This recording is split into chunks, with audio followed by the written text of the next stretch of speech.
भजनी बुवा विनोद चव्हाण यांनी डबलबारी सामन्यात हबप कीर्तनकारांबद्दल त्यांनी जे वक्तव्य अश्लील आणि वाईट अशा पद्धतीचे वक्तव्य केलेले होते, याबद्दल आज आम्ही या ठिकाणी सिंधुदुर्ग जिल्हा वारकरी संप्रदायाने त्यांना या शब्दाचे जाब विचारलेला आहे आणि ते शब्द त्यांना मागे घेण्यास सांगितलेले आहे।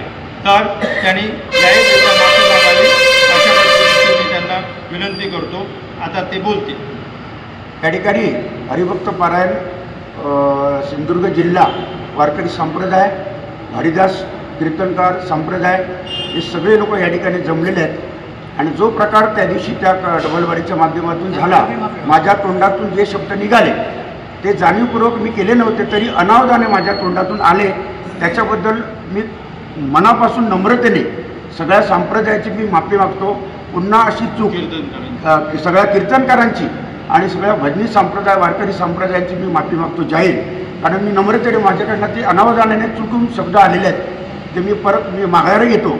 पुन्हा चूक अशी कधी होणार नाही असं मी जाहीर प्रामाणिकपणे सांगतो आणि सर्वांची पुन्हा एकदा माफी मागून हा विषय इथेच संपावावा आणि याच्यानंतर पुन्हा अशी चूक होणार नाही। याच्यापुढे संपूर्ण ग्रुपला किंवा सर्व जेवढे वारकरी संप्रदाय यांनी हा विषय इथे संपून मला या ठिकाणी सहकार्य करावे। रामकृष्ण हरी।